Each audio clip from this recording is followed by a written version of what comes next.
She thought her money gave her the right to do anything.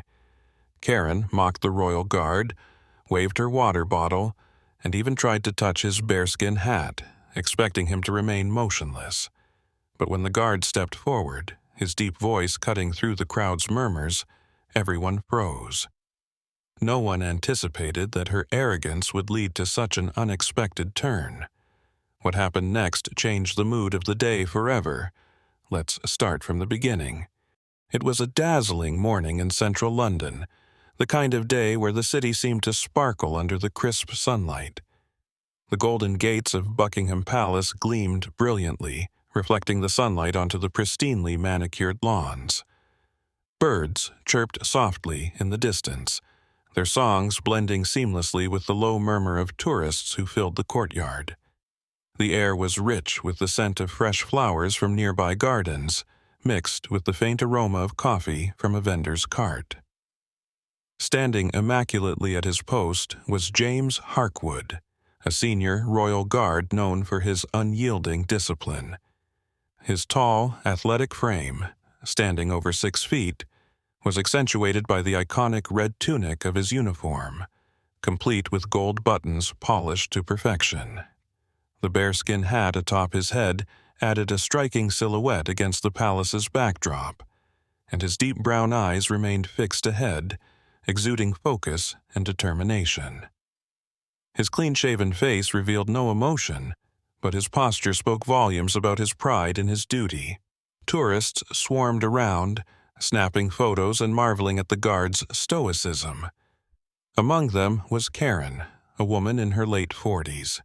Her imposing figure was wrapped in a floral-patterned dress that swayed with each heavy step she took. Her bright blonde hair, tied into a loose bun, framed her pale, ruddy face. A pair of oversized sunglasses rested precariously on her head, and a large tote bag hung from her arm, its bold slogans about empowerment clashing with her smug demeanor. Karen pushed her way to the front, her face lit with mischief. "Hey, you there! Smile for the camera!" she called out, her voice cutting through the ambient noise. She waved her phone dramatically, angling for the perfect shot. Her voice carried a tone of entitlement, drawing the attention of nearby tourists who turned to watch. James remained motionless. His focus was unbroken, his stoic facade a testament to years of training. The crowd's chatter hushed momentarily, intrigued by the standoff between Karen and the unyielding guard. Karen, undeterred, leaned closer, her perfume, a mix of vanilla and musk, lingering in the air. "What? Cat got your tongue? Or is that hat cutting off circulation?" she sneered, her smirk widening as the crowd tittered nervously. The tension in the air was palpable, setting the stage for what would come next. As the sun climbed higher in the sky, its warm rays bathed the courtyard in a golden glow.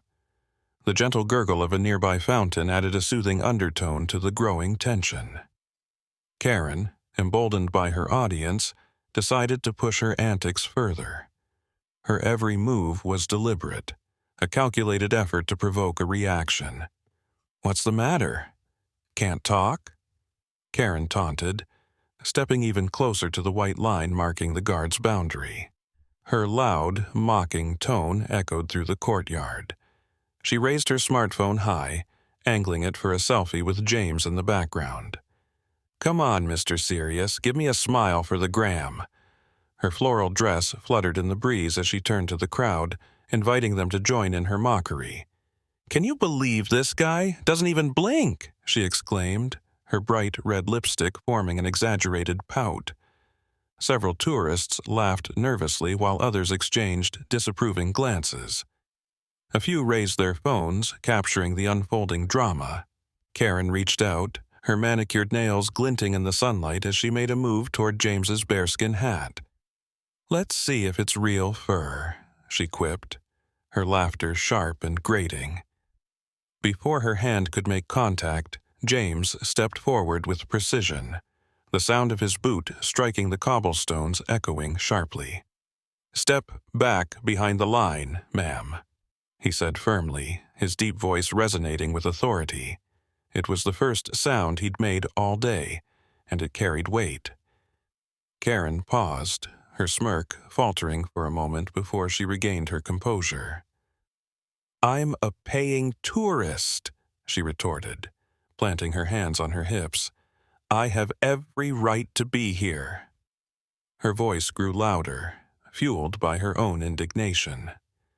The crowd murmured among themselves, some voicing their disapproval while others continued filming. Karen crossed her arms defiantly, her face a mask of self-righteous anger. The atmosphere was charged, and the stage was set for the confrontation to escalate further. The courtyard seemed to hold its breath as Karen continued her provocations. The fountain's steady trickle was the only sound as the crowd waited to see what would happen next. The tension was broken by the rhythmic clatter of hooves on cobblestones. From the palace gates emerged a mounted guard, his black steed a picture of power and grace.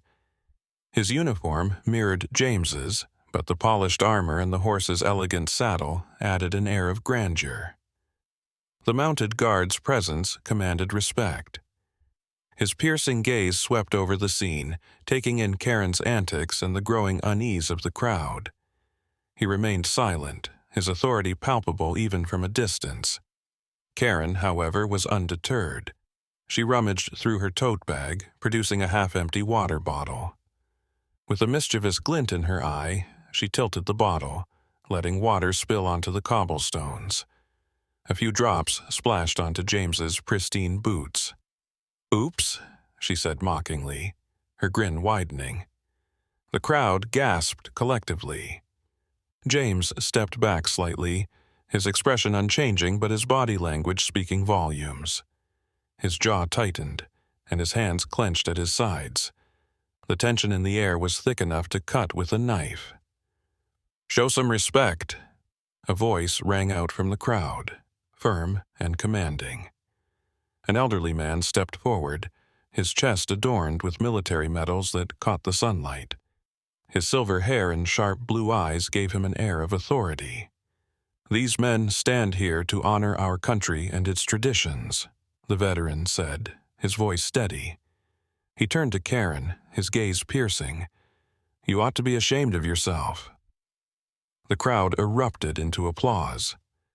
Karen's face turned crimson as she stammered, her confidence visibly shaken. The veteran's words had struck a chord, shifting the tide of public opinion against her. The sun began its slow descent, casting long shadows across the courtyard. The golden hue of the palace grounds seemed to soften the tension in the air. Karen, now visibly flustered, attempted to salvage what was left of her dignity. She muttered an apology under her breath, her voice barely audible over the murmurs of the crowd. James, ever composed, stepped back to his original position. His uniform, though slightly damp, remained immaculate. He adjusted his grip on his rifle, his posture a testament to his unwavering discipline. The veteran approached him, offering a respectful nod. "Thank you for your service," he said, his voice filled with genuine admiration. James responded with a subtle nod, his stoicism unwavering. The mounted guard, observing from a distance, gave a slight nod of approval before guiding his horse back toward the palace gates. Karen, now the subject of judgmental whispers and disdainful glances, hastily gathered her belongings and retreated into the crowd. A group of teenagers nearby cheered quietly, one of them muttering, "She got what she deserved." As the courtyard returned to its usual hum of activity, a young boy approached James timidly, holding a small Union Jack flag. "You were amazing," the boy said, his voice barely above a whisper. James allowed himself a rare smile, bending slightly to accept the flag with a nod of gratitude. The day ended as it had begun, with the guards standing tall and resolute, their silent presence a powerful reminder of the traditions they upheld. The incident quickly became a viral story, with James hailed as a symbol of dignity and strength. For those who witnessed it, the message was clear. Respect and honor are timeless values that transcend the antics of the disrespectful.